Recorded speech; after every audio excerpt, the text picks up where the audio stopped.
information regarding who might be within that list. Additionally, last night, again, as the mayor said, and I'll confirm, we had a city contingency meet with 2 families and provide them a personal debrief of where we were at with the situation, what we're doing, and how we can continue to work with this. So again, this is a tragedy. This is a horrific event that our community has never experienced before. We have a number of individuals within our community that are impacted, people displaced, family members that are still missing. So we ask our community to continue to rally around the families, continue to rally around the process, and we'll continue to provide updates when we can do that. So thank you. Thank you, Chief. I am Mike Carlston, Fire Chief of the Davenport Fire Department. I'd like to provide you a little bit of update of what we have done so far. As everyone knows, a recap here, a little before 5 on Sunday, May 28th, the Davenport Fire Department responded to a report of a building collapse. Our crews arrived on scene and found a 6th-floor apartment complex with partial collapse at the rear side of the building. Quickly, our crews began rescue operations within the first hour. Within that first hour, we had 7 reported rescues that we had and over a dozen individuals that we are able to help out of the building.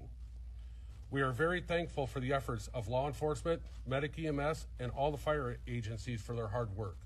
This was truly a team effort. It was not just the Davenport Fire Department that made this happen and got in there to make this work. We went through the building. Primary searches were completed throughout the building. We contacted our regional technical rescue team, and they responded to the scene to assist with rescue operations. We had over 150 trained professionals, including fire, police, EMS, medical staff, and city staff, respond within the first 12 hours of this incident. These crews coordinated with the Davenport Fire Department, and we quickly began a secondary search of the facility. Through these efforts, an 8th victim was located and extricated. Due to the nature of her injuries and entrapment, the extrication took an extended period of time. During this time, crews were able to complete a secondary search of the building. We also contacted the Iowa Task Force 1 Urban Search and Rescue Team out of Cedar Rapids Division. They responded to the scene with over 25 individuals and assisted with rescue operations. These rescue operations included a second structural and situational evaluation.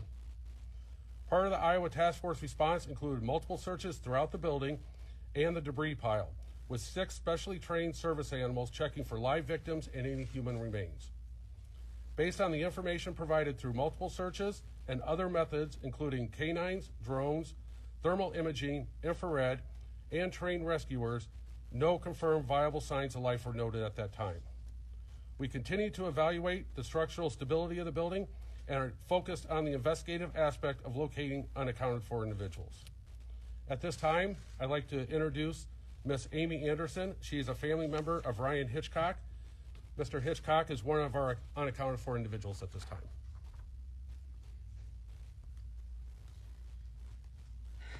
Hi, thank you for taking my statement and allowing me to speak. First off, I would like to say that I completely wanted to come and make my voice heard on behalf of Ryan. I was extremely close with him, and I would know that he would want what I'm about to say. We did meet with the city last night and did get a lot more information and was able to speak through our concerns with them. And in leaving last night, I was completely just kind of mortified about the protests and the people, raising a voice on, and they don't know Ryan. They don't know our family.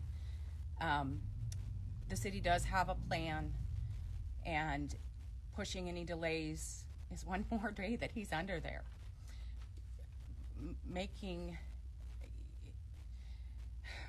Going through all of this, Ryan wouldn't want anyone else to put their lives at risk to, unfortunately, somebody who probably has not survived. I don't discount that he could be trapped under there miraculously. We've seen some miraculous things, and our God is good, but we don't want to see any more families lose their lives or anybody else be injured in trying to remove that rubble and have anything fall. We would like to see the city, their plan is to kind of take it out piece by piece. They have given us our word that they are going to treat that already collapsed area with sensitivity to the remains that are underneath of there and excavate them as soon as possible and recover them. That's really what we want. We do not want a full-on demolition or a full-on delay for that building to even collapse more and put more rubble on top of them, which then would make things longer and more unlikely that there's any survivors underneath of there. So I plead with our community just to let the city do their job. Right now it is an absolute no-win situation, but this is the best plan of attack. And we don't want anyone else hurt. And we just want to recover, our family. So Brian he loved Jesus, and we know he's with the Lord. And we just pray that you would respect our family's wishes and what he would want. And we absolutely do not want this to escalate into something that gets more intense and more violent. It is the last thing this community needs right now. We just need to be pulling together and focusing on who has already lost, what we can provide them, and support the city in their best efforts to take that building down safely and recover what's already underneath of there. I just plead with you guys, just to stop. Just proceed in love, proceed in giving, proceed in hope and support and prayers. And that's what we need. Thank you.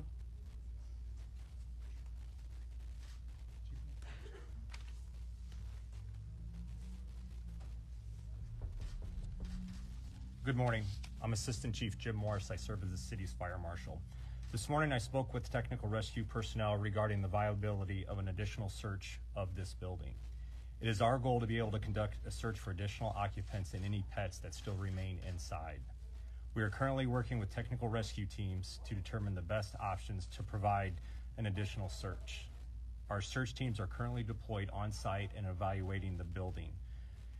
As been noted since day one that we've responded there, that building is unstable and it continues to worsen as time progresses.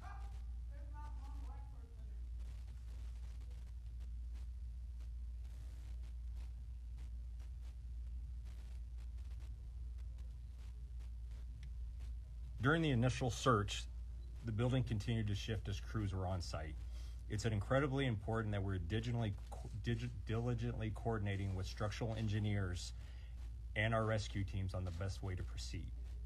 It's the opinion of the structural engineer that any additional search operations in the area of that piled debris should be avoided due to potential collapse. We are currently evaluating the risk assessment of where we can go back into that building to do this other search. We're very sympathetic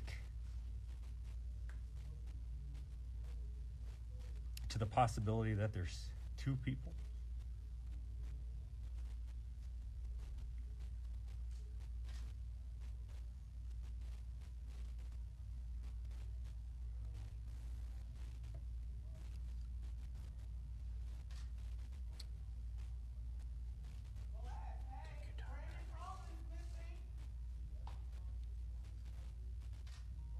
That there's two people still left inside.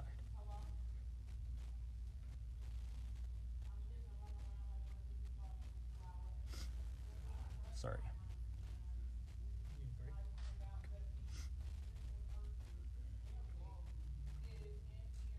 We are partnering with other entities as well as our department to respectfully remove any possible human remains with dignity.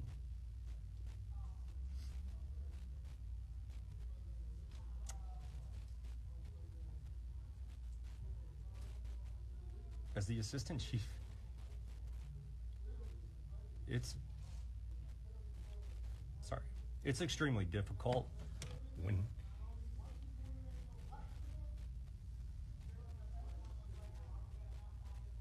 You can't run up to a pile of bricks and rocks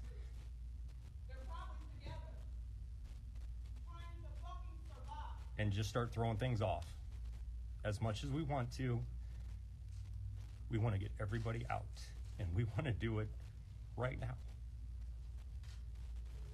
I apologize that I get upset, but there's a lot of things that we have to factor.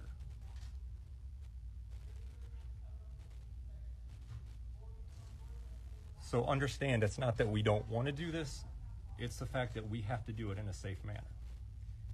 And at this point, we're going to reevaluate how safe we can be in order to get in there and not currently make the situation any worse. This building, as Chief Carlson talked before, Iowa Task Force 1 came in here. That's our state's regional expert team that came in here for urban search and rescue. And they, too, agreed with us that this building is extremely volatile. This building does need to come down, and it needs to come down in a controlled manner so that we do not create any more damage or lives lost. Thank you.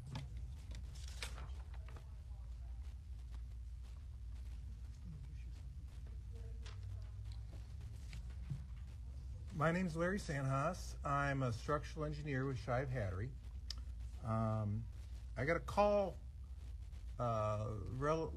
late Sunday night from city staff asking me to come out and provide some engineering advice on the site during the recovery and rescue. I've been up for most of 36 hours.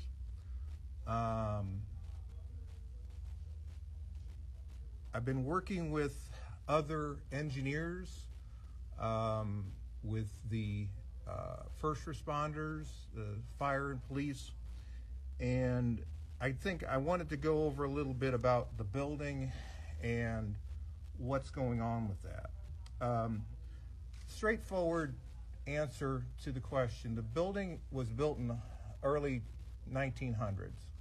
Okay, it's over 100 years old, and the building is made of brick and steel. Okay, it was built in a way that was state of the art at the time, but it is not a new building. And the brick on the outside holds the steel frame inside up, and at the same time the steel of the building holds the brick up. So when you lose the brick, you lose the stability of the building, and there's a danger. The building is in imminent danger of collapse, as it did on Sunday. That we were just looking out the window, seeing additional pieces of the roof tending toward wanting to fall. So I was watching the dogs in the early hours of Monday morning, and just thinking about, you know, the handlers and hoping that they would get on that pile and come off and be safe. The condition of the building is worsening over time. I just saw that. It's brittle, it's non-redundant, and it's difficult to say how soon it will continue to collapse. But the way the building was built, with short pieces of steel depending upon the exterior brick for stability, that's not how you build a modern building. You know, you have less chance. You had 5 stories collapse into one almost immediately, and that, you know, so the 5 stories are sitting on the first floor and the basement. Okay, that reduces the chances that there will be spaces, what we call void spaces, large spaces where people can survive. So the removal of the debris pile itself is helping to hold the building up. Okay? The debris pile itself is helping to hold the building up. So you want to do that with care. Okay? We're bringing in a laser scanning drone crew. I've been working back with folks at the office. I've been working with folks in EMS, and the first responders had their own structural engineer who came out in the middle of the night from the other side of Iowa. He came up and agreed with the same conclusion I had when I came to that site and was horrified. Be careful. Be careful, because this building is going to collapse. This building is going to collapse at its own time. Okay? So we're bringing in survey equipment, and we're bringing in the drone, and we're bringing in a crew, and I'm depending upon the good folks back that are supporting me to document the condition of that building. We're going to try and build a complete digital 3D model using a scanning drone to assess the condition of it, assess the prospect of future collapse, and help ultimately the city to figure out, the what's, the where's, and the why's. But it's too soon right now for that. The best thing that I can do to serve the city at this time and the victims, my heart goes out for the victims. It is difficult to participate in this, but it is necessary. I go to schools and tell young people about civil engineering. I say it's for the people, and this is when you go and do it, is when the city and the people need you. So with that, that's all I have. Back to the mayor. Thank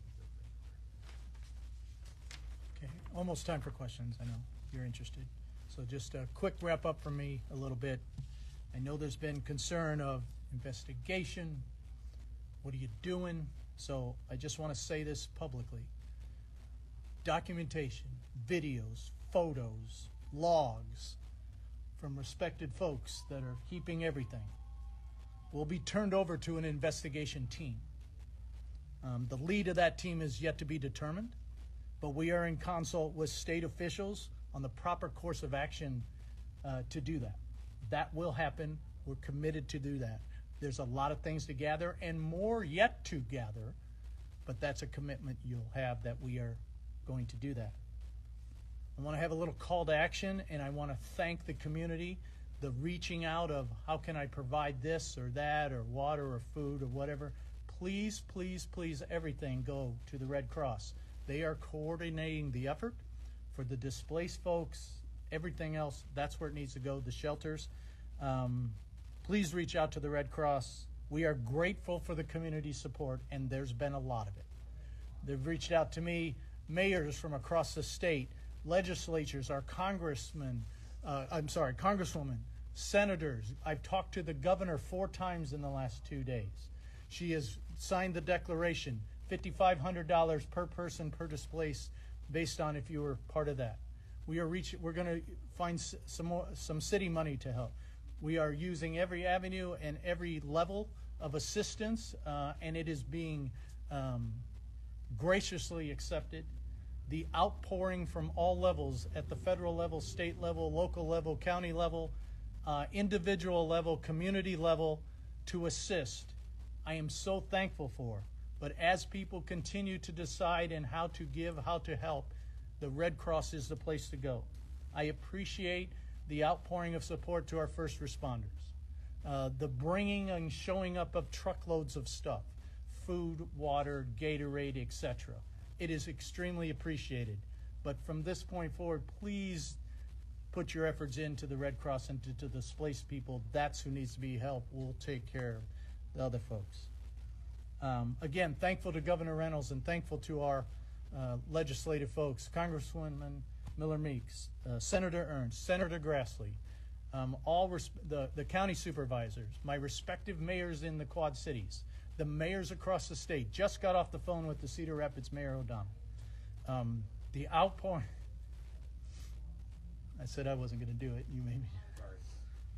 The outpouring of support, the outpouring of help, the outpouring of action, with the whole purpose, just like I said in a previous press conference, the outpouring of support that I've seen that our first responders and our fire going in the building immediately after this thing collapsed, irrespective of their own safety, irrespective of what might or might not happen, with the sole purpose of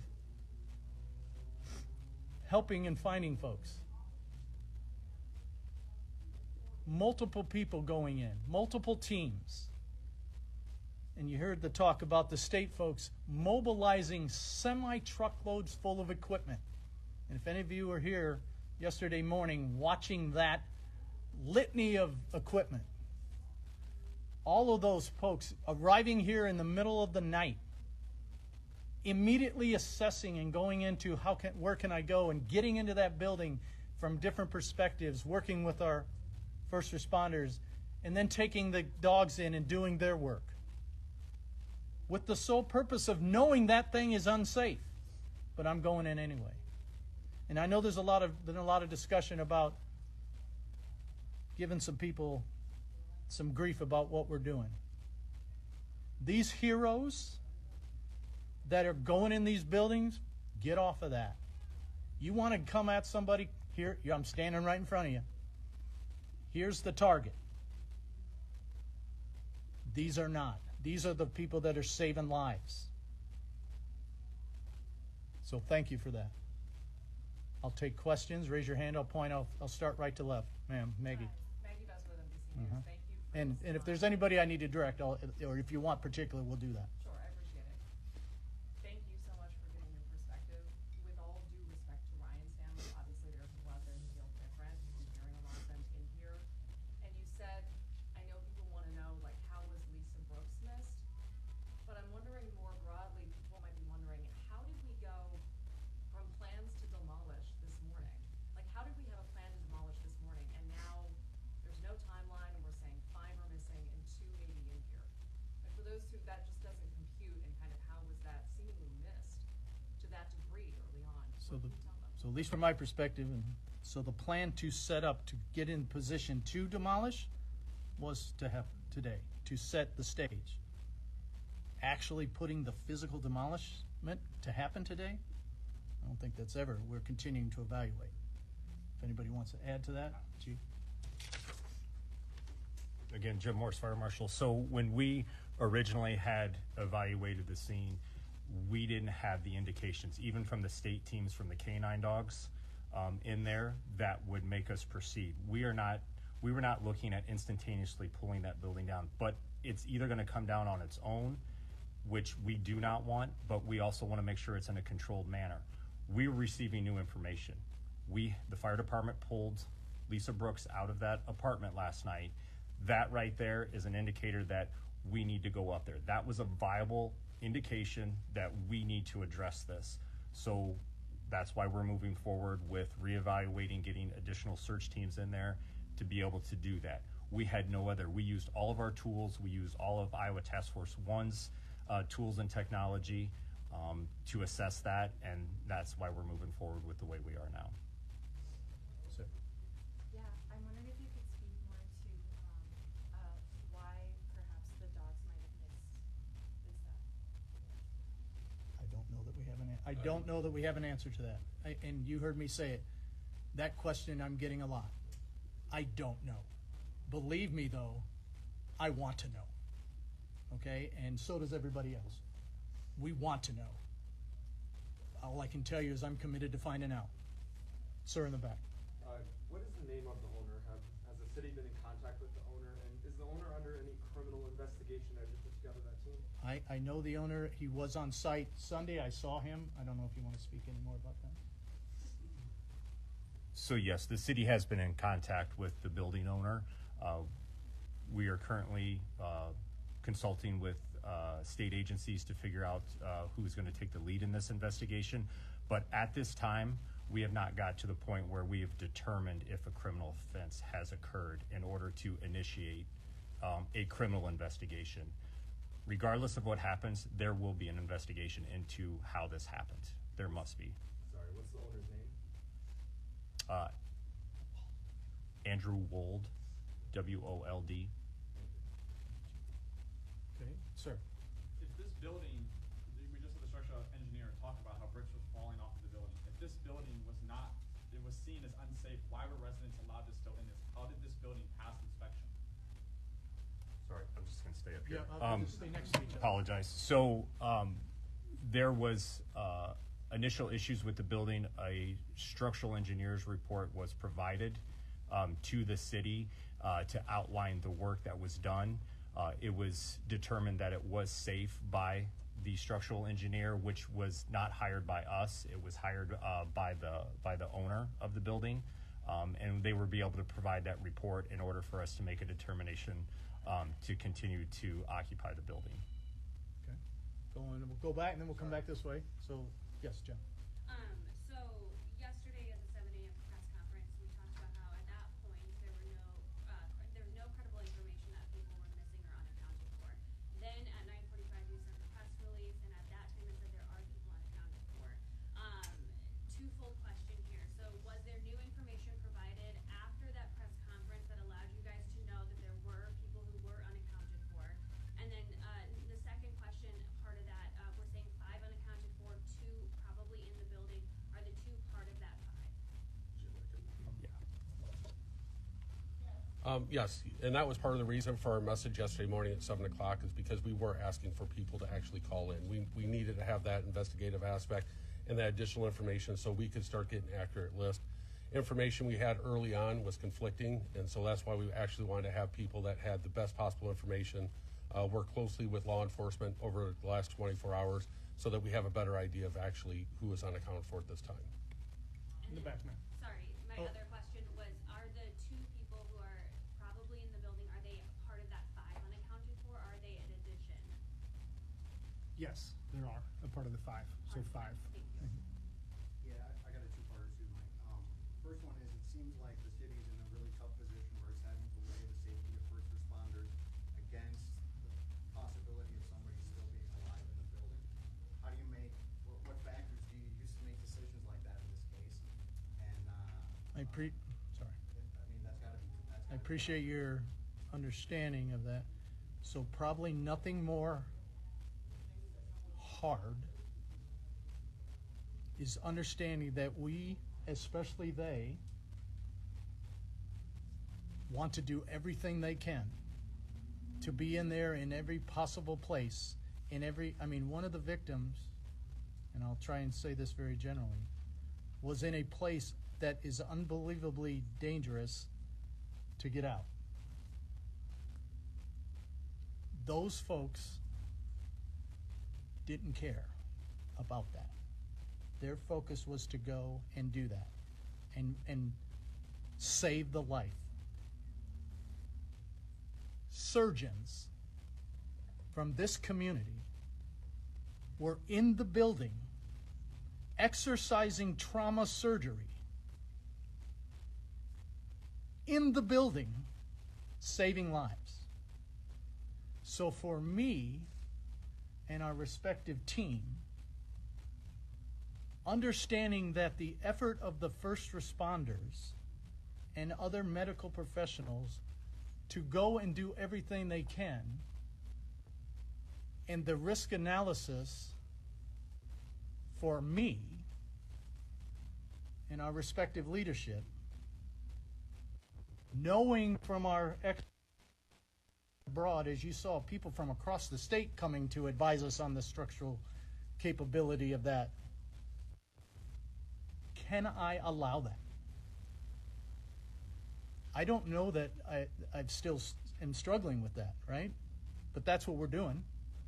And through the great work of Chief Morris and the Mabus team, who are willing to do this, and we are working through that to do this, and our want is to do this. There is a continual evaluation and want to go in again. We are evaluating that, but you're right, that's me. And and our respective leadership to decide, if we're based on all the experts. So I appreciate you understanding that, sir. You had one more, man. Yeah. And then does the city have a plan? What happens if the building comes down? then we are going to do. Control. Yep. We have talked in depth about being the the respectful dignity piece, knowing that this could be a place of rest for some of the unaccounted. We are investigating and evaluating as best as we can with a lot of assistance from places other than here, and reaching out to other places that have experienced this to do what we can to be as respectful and dignified to what that is, a place of rest. That would then be the focus. And we are already working through that, sir. The structural engineer report that the building owner provided to the city, how long ago was that provided? And will that, what engineering Rich, firm provided that report? Good, Rich. Tell me. So Rich Oswald, Development Neighborhood Services Director. So the engineering firm was Select Structural Engineering out of Bettendorf. So they actually provided two engineering reports within the last 6 months. One the end of January, then one here last week. What the city asked was that in January they let us know the building is structurally sound, or they would have to vacate it. They came back and said the building was structurally sound at that time, and they went with the belief that it was safe to have tenants in there.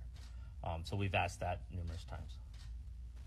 Okay, we'll go back this way and then I'll come back. I'm sorry, well, you didn't finish here. Yeah, Mayor, do we have an accurate count as how many people live there, and we're just down to 5 that you want accounted for, and what number did we start with? I think we're still working on it. I think we're still working with you guys. So our numbers were around 53 for the tenant list. We know that there's 80 units in that building. So again, we got 3 different sources of people who lived in that building, and that's where we cross-reference our lists. So 53 is sort of a reasonable number at this moment, we're still not quite sure? Right, yes, Okay, and 50 and the 5 from that 53? yes. And there have been, that is, I will credit the police and chief's folks. We have been given multiple lists, multiple numbers, and the scrutiny to make sure we get this right has been an intense task that they've been involved in. So I'll go back to this way and we'll go back across again. Sir. Hey, Zachary Smith, IPR News. My question's about the 2 reports filed in January and then 2 that were the 2 weeks ago. One, I wanted to see if the city is going to make those available, and then 2, I wanted to know a little bit about what started that process. What was it exactly that incited those 2 reports to be issued? Sure. So I believe we'll make those available, right? So what started was we had some veneer brick popping on the back of the wall. So then that's when our chief building official and building staff went in, and then they required the first report. The second report started with they had some more veneer brick falling, so we asked for another report. And in response to the second report, I mean, was the city satisfied with what this structural engineer hired by the firm, hired by the landlord to investigate? Was the city satisfied? So the chief building official was satisfied with what the engineer requested the repairs and how the repairs were to be made. It's a bit of a messaging question, so I hope you'll allow it. People out there feel like someone failed them. Did the city fail them? Did the owner fail them? Like, who failed them? Because they just think there's no way that this is not the result of at least one failure, and they're feeling. So my hearts are out to them. I can only say, from my perspective, I think I can speak on behalf of the city. The responders, the people that do the work, we have city council folks here, staff, we do everything we can to try and ensure safety. We require things like engineering reports. As soon as something is identified, investigating to see that people are doing what they're supposed to do, i.e. what Mr. Oswald just said. We will continue to do that, and we will continue to understand what that is and do the best we can to move forward with whatever it is, whether it's handing everything over to an investigator so that an outside person is looking into whatever happened. We want that answer too, so we will continue to do it, and that's all I can. But as their mayor, do you feel like the city failed them? When we're talking about these investigations, and they say it's pretty clear there were huge cracks in the walls. Like, they feel like they didn't need an engineer. I totally understand what they're saying. require engineers and experts to evaluate things, just like we require experts in other fields to evaluate things. We will keep after that, and we owe them moving forward what happened to do our best to get answers for folks. Mayor. Some people are upset they can't retrieve their belongings. Is there any possible way to have first responders, other people retrieve those for them? So I won't speak to belongings, but I know the question of pets has come up and others. Well, we worked with the Humane Society, are working with the Humane Society to identify all of that to the best of our ability. And Chief might talk, but if, we fully understand if we go back in, and we're trying to do that, to work to get those things out. In belongings, I don't think we're going to allow individuals to go back into that dangerous situation. Even first responders? First responders might go back in, but first responders will be going back in to see if we can save lives. Could somebody talk a little bit more about what a controlled demolition process would look like? Would that involve explosives or taking a building apart? So no, as the fire marshal, I will not allow them to use explosives in a heavily populated downtown area. This would be a coordinated demolition, methodically. There's a lot of weight load on that rooftop there with chillers, air conditioning units, utilities, that kind of thing. So we are in the process of meeting with contractors to be able to basically disassemble that building and do it safely. And do you have a timeline for that, of how long you want to continue potentially searching the building? I do not. Again, this is fluid and flexible. This building shifted when we were operating in there, and each time we were in there, it shifted at some point. So we could walk out of this room right now, and that building could only have 20 minutes on top of it. So we need to evaluate what we see between the structural engineer, our technical rescue teams, and formulate the best possible way to strategically go in there. Sir? Very quick one. The 3 others out of the 5 who are unaccounted for, the 3 others, any hints or any idea of where they are if they're not likely to be in the building? Yeah, so we're continuing that investigation piece. So the list that we had, some may have been an old tenant list. So we're checking to make sure that they're actually in that building. We have reason to believe they're in that building. So we're continuing that piece. And we'll continue to piece that until we can exhaust all measures. Cross. Okay. 1, 2, 3. Yep. My question is about resident complaints again. It seems like from at previous press conferences, it sounded like you guys were familiar with this property based on resident complaints. Can you speak to that a little bit more? Yeah, so the city of Davenport, our rental inspection program, so any resident complaint would be investigated by a rental inspector. If something was found in violation or needed repair, they would send out an official notice and order of what needed to be fixed, and then that would be followed up on until the building was in, whatever that repair was, in compliance. So being that size of a building, it undergoes a rental inspection every 2 years. So. Jenna, and then. Talking just back on the demolition aspect of it, would there be, and this might be too early to determine at this point, but would there be an effort to demolish it away from that pile of rubble so that you could then later go back into that pile of rubble to search for remains?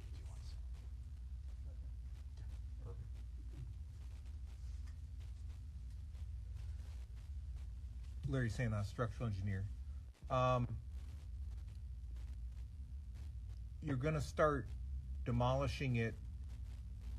One of the most likely place to start demolishing that building is probably in the area of the debris pile, which unfortunately is the area of concern with respect to victims.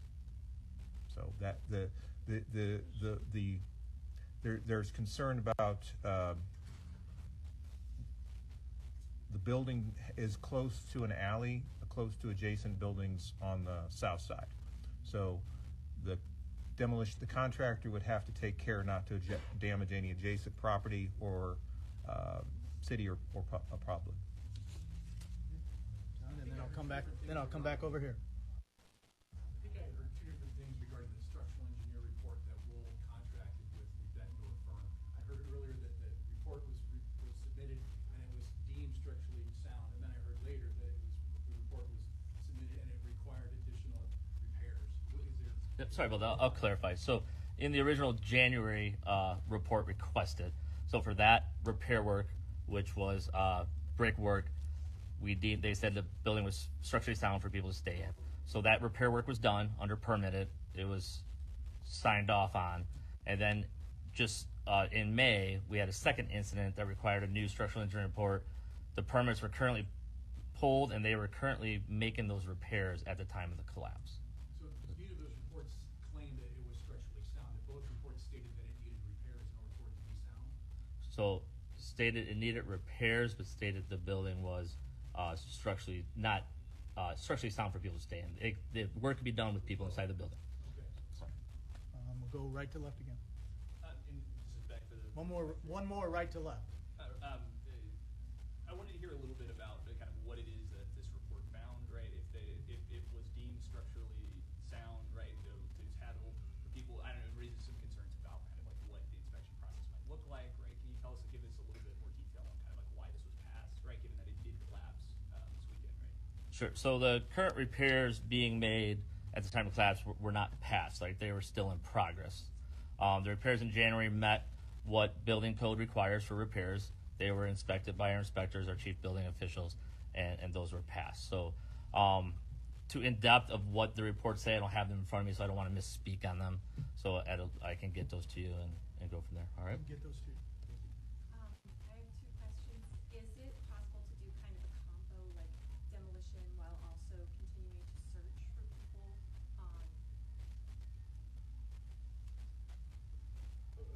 I can tell you from my perspective, with the knowledge I have, I do not see us doing a demolition with an active search at the same time. We will definitely have any recovery efforts will be part of a demolition, and that will be a priority as we move forward. Amy, would you take a question? We talked yesterday. You're okay with that? We talked yesterday, and you were pretty frustrated with not having any answers and not being able to speak to what was happening in the building. What is it today that changed your mind in support and throwing your support behind the city? Okay, so I can't say my support is 100% behind the city. I can't say the support is 100% behind. All we want is Ryan to be respected. We want it to be taken and handled sensitively so that if, I said earlier he loved Jesus, he's probably with the Lord, but he also could be, divinely trapped. And that's what we're praying for. I just want the whole situation to be handled sensitively to that area, and whatever is the best means possible to extract that area, to see what's underneath there, and to also preserve lives and injuries to other of our first responders or anybody else involved. It's a tough balance. It's life for life. It's a hard situation, But what we ultimately want is them to find and recover Ryan. And I can't speak for Brandon's family, but I'm sure that's what they want to, and they want it to be a priority. I just would really hope that they would take the prior, that put that as a priority to them to get it safe enough to go in and excavate that rubble to recover what's underneath of there and make the steps of the action plan in order that way. So it's can be as good of a win as possible. So that's where I stand. And they did explain a lot of things too that we didn't know. So. Thank you, ma'am. Mayor, two-part question. It's my understanding that before Lisa Brooks was found, that the building was going to start being demolished this morning. Is that correct? No. The setup and staging of things was going to start to be happening. I don't know that we have an exact timeline that the physical demolishment is going to happen. There were things that have to happen. Permitting, staging, discussion, working. That obviously leads to a time and a date. I don't know what that is. What made you guys comfortable enough to say in your email that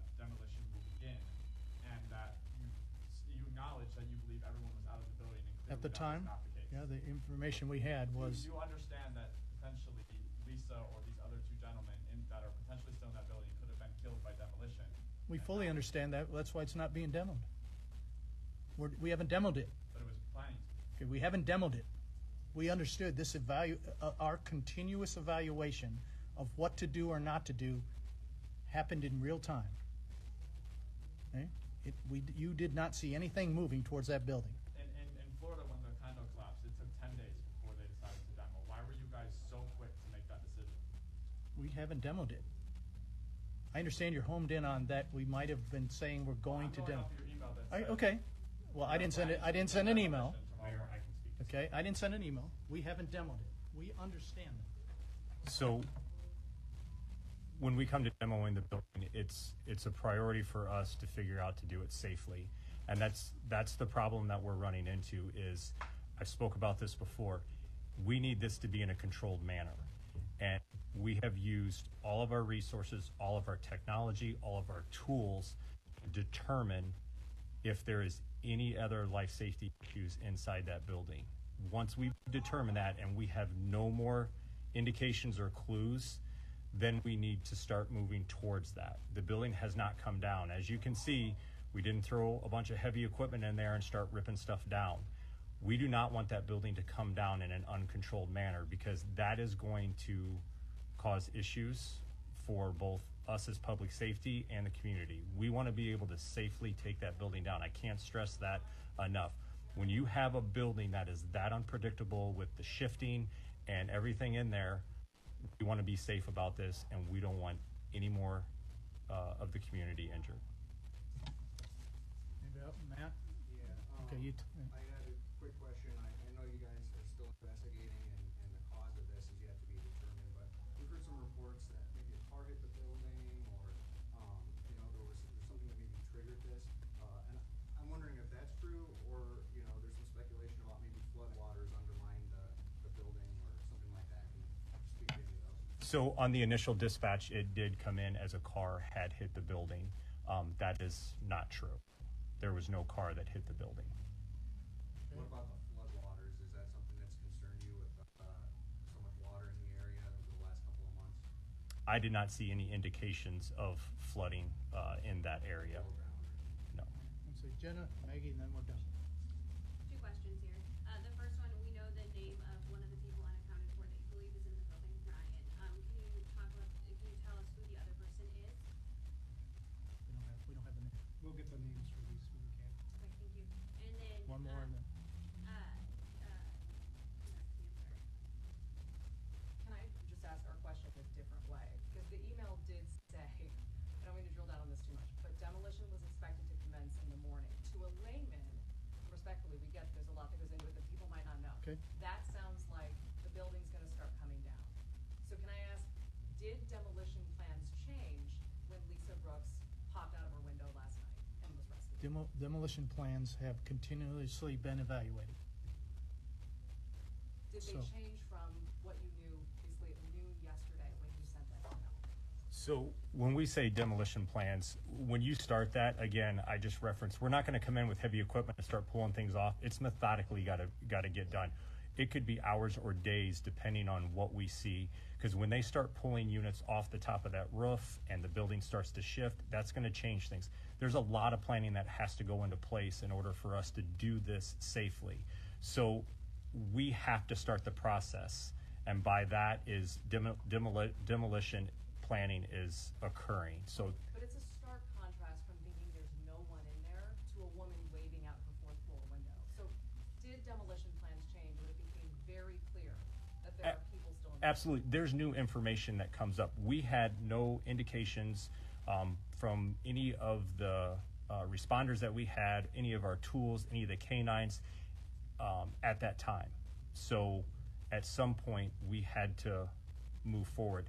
As this is fluid and flexible, we start moving to change once we had a new indication that there was somebody in the building. Hence the reason why we are talking with technical rescue teams and the structural engineer to figure the safest way to do another search.